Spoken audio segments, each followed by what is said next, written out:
Hi, everybody. I have here with me today Robyn. So Robyn is my friend. We've actually been talking about how long we've known each other, and it's been 8 years now. So it's been quite a while and quite a journey. Just touch and connect, and then, we've been on our paths. But Robyn will be taking over my clinic completely next year. So I just wanted you to meet her and see how beautiful and wonderful she is and exactly why I've chosen her. I know a ton of kinesiologists, but I chose Robyn, and I chose Robyn for a reason. She's got a huge heart and she connects with people in a way that just makes you feel so bubbly inside just being around her.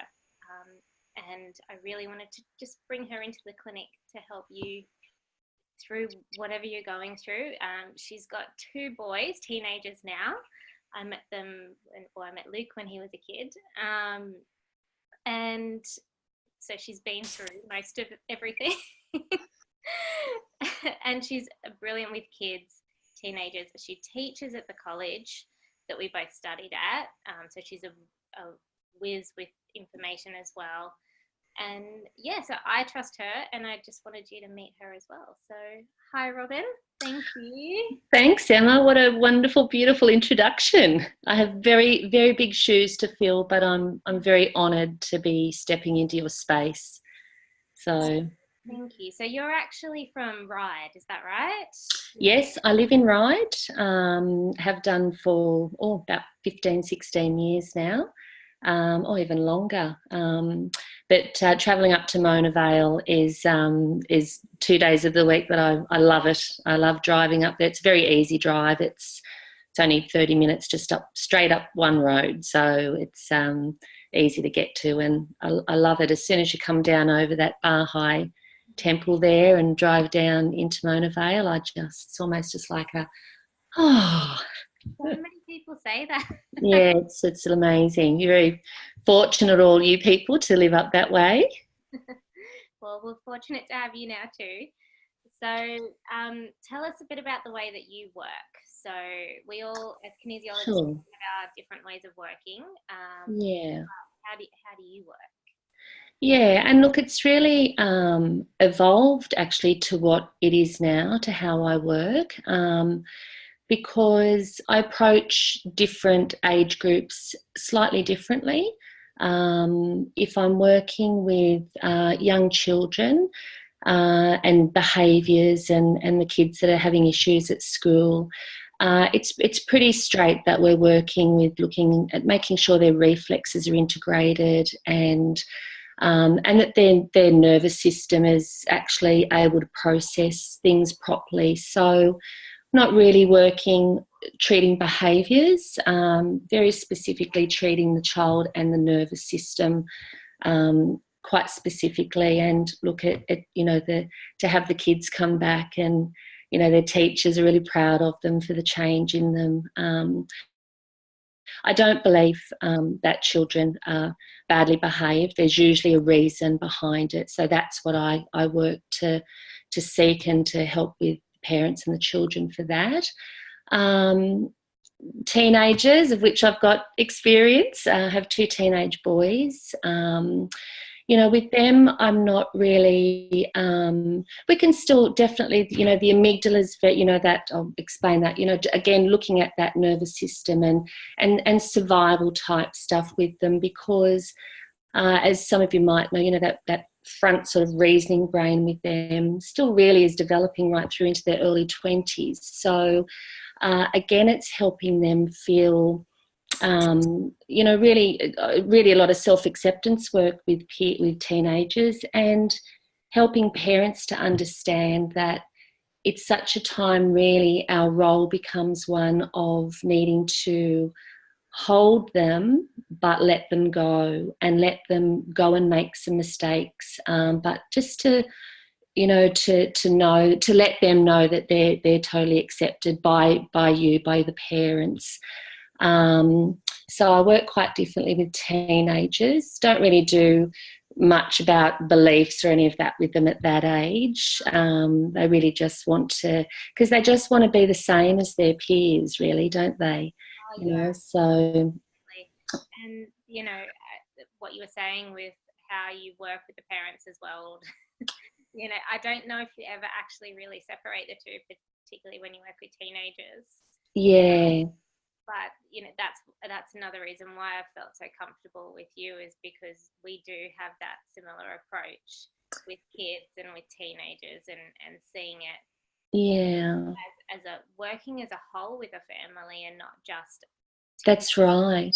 teen, or, you know, it's not the parents, it's not the teen, it's the whole interaction. The whole dynamic, that's exactly right. And I think a big thing for parents as well is to let go of that thing, what you want your children to become, and letting them become who they're meant to be. I think that's really important as well.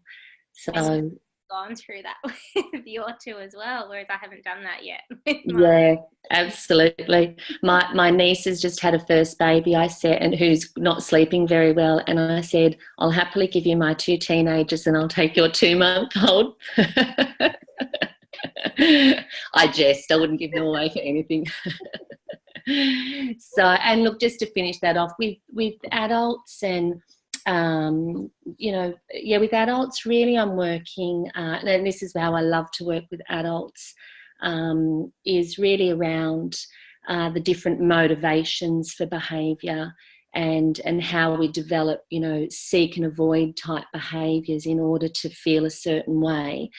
And along with that, by the time we're adults, we've got a whole bag of what I call limiting belief structures that also get in the way of stopping us from being able to make the changes that we might want to change, and just don't know how to go about that. So unpacking, helping adults unpack. And there's something that I love to say, it actually really is the essence of how I think, is that young children are so close to their innate nature, and we move away from that as we get older. And really, for me, it's about helping people unlearn. I don't think going through life is about learning and gathering more. I think it's about letting go of a lot of stuff we've already collected. So that's how I like to work with adults. Yeah. I love the way that you explain that. It was actually your balances when you were still in college, however many years ago that was. That's a long time ago. And it was your limiting belief work that caught my eye all those years ago. I thought, this woman, she's onto it. You know, you, out of all of those class students over the years, you know, you were the one that could really get to that limiting belief. And sorry, do you mind explaining limiting belief? Because we go into therapy talk, but yeah, look, so the limiting belief is just, you know, I like to just refer to it as the little subconscious programs that just run in our heads, and they're usually programmed at a very young age. You know, young children, when we don't have the ability to process a particular emotion or situation. So it's that type of belief that, you know, love hurts, or love is painful, that might be stopping people from enjoying terrific relationships. You know, they're those little, maybe a little sabotage program. No truth to it, but it's just a belief that, you know, you have adopted, and generally at a very young age, they're already there. So, yeah. Sorry. And they're put there as a defense mechanism to protect. Absolutely. Yeah. And I think the reason that I love it so much is that, you know, through my journey, you know, of doing the 2 diplomas, it was the thing that really resonated with me. It was the aspect that helped me really, really shift some stuff, and let go of a whole lot of stuff that just wasn't serving me. So, and there's no right or wrong with it. You know, it just is. So, you know, there's that whole, you know, there's no judgment. There's no, you know, and everybody, because of these innate needs that we have as human beings, you know, to to feel loved and to be connected and to feel accepted and valued and secure and safe. So, they're fundamental needs. And, if there's one aspect of that that isn't, met, then that's when all of this sort of stuff comes into play, through nobody's fault. Again, it is just, you know what I mean? It just is. So, and by by understanding those drivers of our behaviour, this is with adults obviously, and it really does help to people to really, really make dramatic changes in their life. Yeah, I love it. I know. Even after all these years, hey, you just can't. And it is different to a counselling situation where it's one-on-one. I find the way that we work, it's got that element of gentleness to it and the space of holding.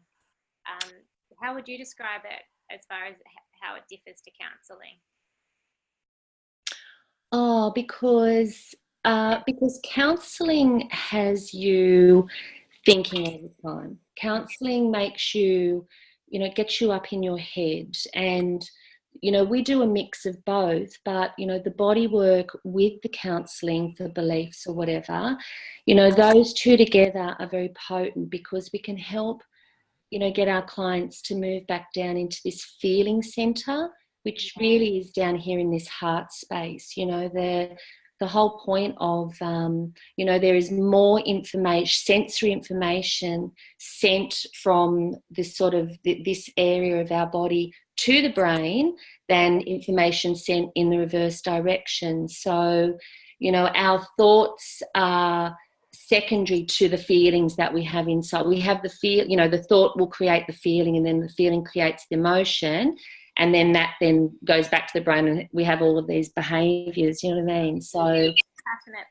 and that's yeah, that's why we do this, isn't it? Is because that's right. Never stop really being passionate about it. Yeah, you know what they say? Find that thing that you would do for free.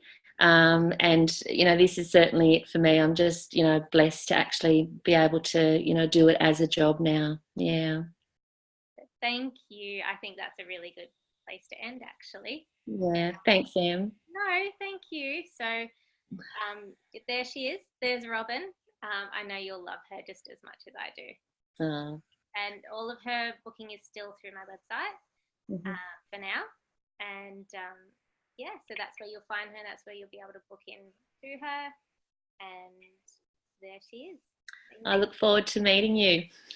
Thank you. Bye. Bye.